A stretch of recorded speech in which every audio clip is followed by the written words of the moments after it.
Hello guys, welcome back to my channel story of darkness. I hope आप सब अच्छे होंगे।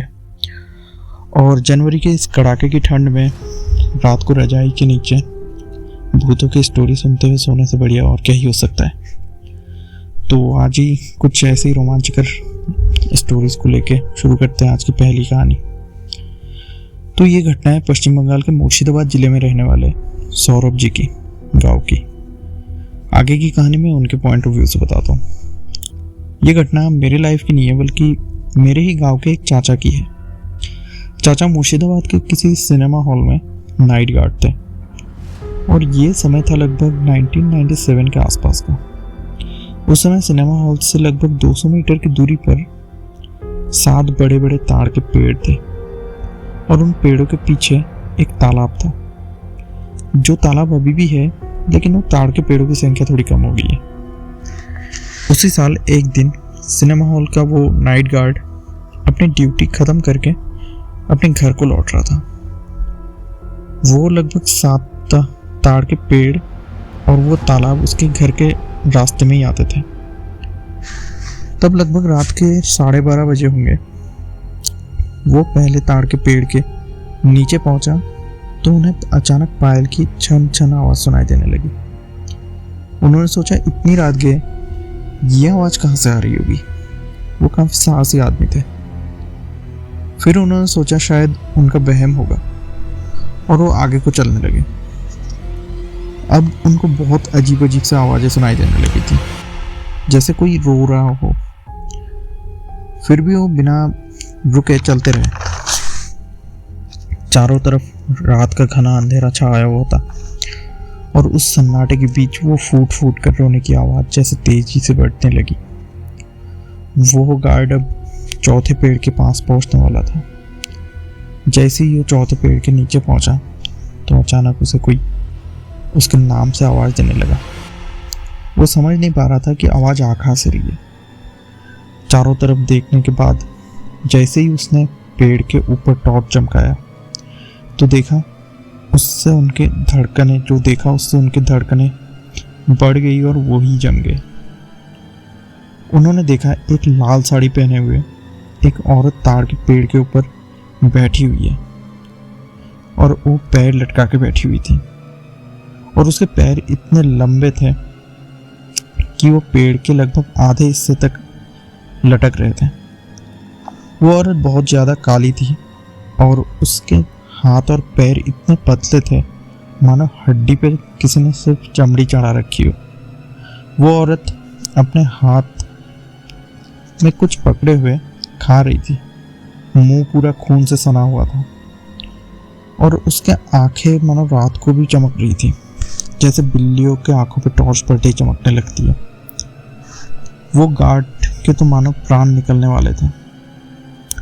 पेड़ के ऊपर से वो औरत उस गार्ड को अपनी तरफ बुलाने लगी और अपने हाथ में पकड़े हुए चीज को दिखाकर बोलने लगी, आजा आजा, जरा चख कर तो देख, छोटे बच्चे की मांस कितनी ज्यादा जबरदस्त होती है, रोज रोज नहीं मिलती, आजा आजा। यह सुनकर वो गार्ड दौड़ने के लिए सोचने लगा, लेकिन मानो उसके हाथ पैर वही पैरालाइज हो चुके थे। उसे ऐसा लग रहा था कि मानो उसके पीछे से उसके कॉलर किसी ने पकड़ रखे हो। उसने जैसे ही पीछे मुड़कर देखा तो वो डरावना चेहरा अब उसके बिल्कुल सामने था और वो बच्चे की लाश, आधे खाए हुए लाश को उस गार्ड के सामने रख के बोली कि ले खा के तो देख एक बार। उसने डर के मारे अपनी आंख बंद कर ली और आंख बंद करके मन ही मन हनुमान चालीसा पाठ करने लगा। अब अचानक से वो औरत मानो हवा की गति से उस पेड़ पर चढ़ गई और अचानक से उसके हाथ पैर भी थोड़े हल्के हो गए और काम करने लगे। उसने तुरंत इधर आओ देखा ना ताओ देखा अपने घर की तरफ दौड़ लगा दी। थोड़ी दूर आगे जाते ही मानो पीछे से कोई चीज पेड़ के ऊपर से नीचे तालाब में गिरी हो, ऐसी आवाज आई। लेकिन उसने किसी तरफ ध्यान नहीं दिया और सीधा अपने घर की तरफ दौड़ लगा दी। चाचा हाँफते हाँफते घर पहुंचे तो उनकी वाइफ ने दरवाजा खोला दरवाजे खोलने के बाद पति का ऐसी हालत देखकर उन्होंने सब कुछ पूछा कि क्या हुआ। चाचा ने सब कुछ सच सच बताया। चाचा को अगले लगभग 7-8 दिन तक बहुत ज़्यादा बुखार रहा और उसके बाद उन्होंने नाइट गार्ड की ड्यूटी भी छोड़ दी। तो ये थी आज की पहली कहानी और आई होप मेरी कहानियाँ थोड़ी आपको पसंद आई होंगी। सो चलिए चलते शुरू करते हैं नेक्स्ट कहानी की ओर। तो हमारी जो दूसरी घटना है वो एक MBBS स्टूडेंट के द्वारा बताई गई है। मेरा नाम रूपम है। ये घटना मुझे तब पता चली जब मैं MBBS के 3rd ईयर में था। तब मैं हॉस्पिटल में पेशेंट्स की क्लिनिकल हिस्ट्री, पेशेंट्स काउंसलिंग करनी होती थी और आसान भाषा में कहे तो कि उनको क्या प्रॉब्लम हो रही है, कोई पहले से बीमारी थी, कोई दवा चल रही है, तो ये सब हिस्ट्री वगैरह लेके हमें रिकॉर्ड करना होता था। ऐसे ही एक रात की बात है, तब रात के लगभग 10-10:30 बज रहे होंगे। एक औरत के इमरजेंसी में वार्ड में लाया गया। वो औरत पेट के दर्द से बहुत चिल्ला रही थी। मेरे सीनियर डॉक्टर एक ऑपरेशन में जाना था, इमरजेंसी ऑपरेशन थी, तो उन्होंने ये केस मेरे को हैंडल करने को दे के चले गए। मैंने उनको दवाई दी तो उनकी दर्द जरा सी कम हुई। वो औरत तब रो रही थी। मुझे लगा कि दर्द के मारे रो रही होगी। उस औरत के फैमिली वाले भी वही थे, तो उनको मैंने बताया कि ये लीवर का दर्द है और ये ऑपरेशन से ही ठीक हो सकता है। लेकिन वो औरत और ज़ोर ज़ोर से रोने लगी और कहने लगी कि मैं जिंदा नहीं रह पाऊंगी, मैं जल्दी मर जाऊंगी, मुझे ऑपरेशन नहीं कराना।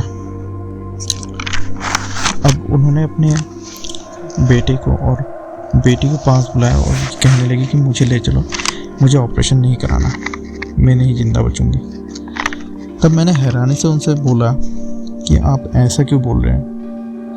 तो थोड़ी देर चुप रहकर वो औरत बोली कि इससे पहले हमारे 6 जनरेशन इसी लीवर के दर्द की वजह से ही मर चुके हैं, मैं भी मर जाऊंगी।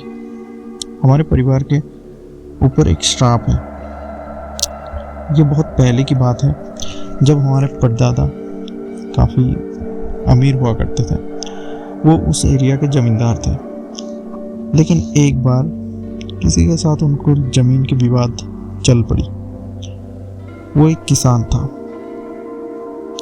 और ज़मीन की विवाद इस प्रकार बढ़ गई कि उनको आपस में मारा मारी होने लगी। वो किसान बहुत गरीब आदमी था और उसके पास ज़्यादा किसी का सपोर्ट भी नहीं था। तो ज़मीन के विवाद के चलते उन्होंने उस किसान को पीट कर मार डाला था और उसे तड़पा कर मारने के लिए उन्होंने उसके लीवर के अंदर एक धारदार लकड़ी घुसा दी थी। ये बहुत ही दर्दनाक दृश्य था।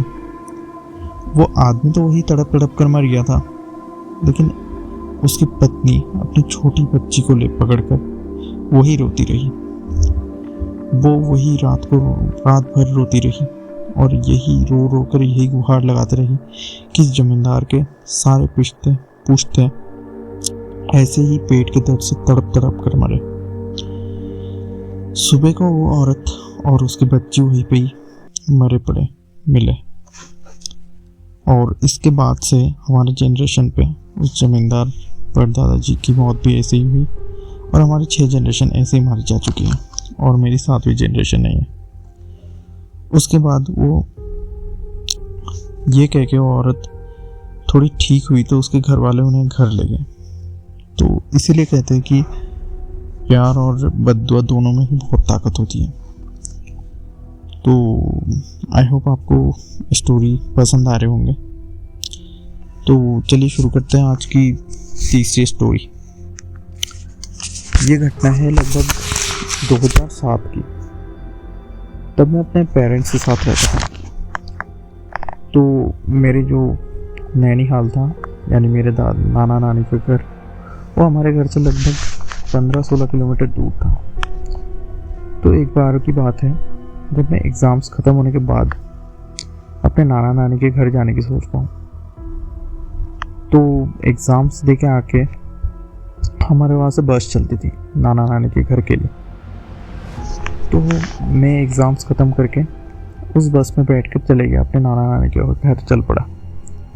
तो उस टाइम शाम के लगभग 5 बज रहे होंगे, लेकिन सडनली बस में कुछ दिक्कत आने की वजह से बस रुक गई थी और मैं वहाँ से जाने के लिए लगभग 2-2.5 घंटे लेट हो गया।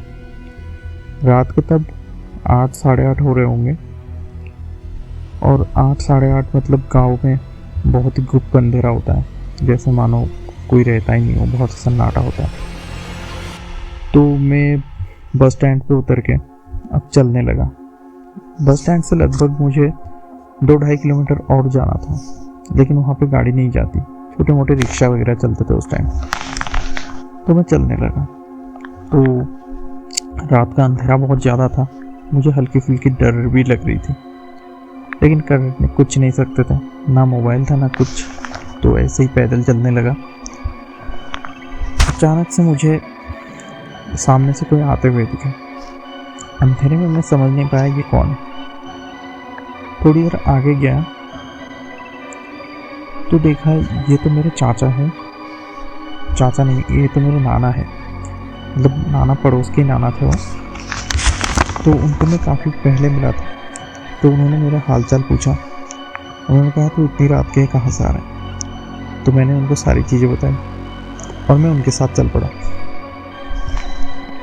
हम दोनों एक साथ बातचीत करते करते चलने लगे। जैसे ही मैं नानी के घर पहुंचने वाला था, गेट खोलकर अंदर जाने वाला था और नानी को आवाज़ देने वाला ही था कि नाना ने मेरे को रोक लिया। उन्होंने कहा रुक जा, मैं थोड़ी देर में आ रहा हूँ, तो तब तक घर तक।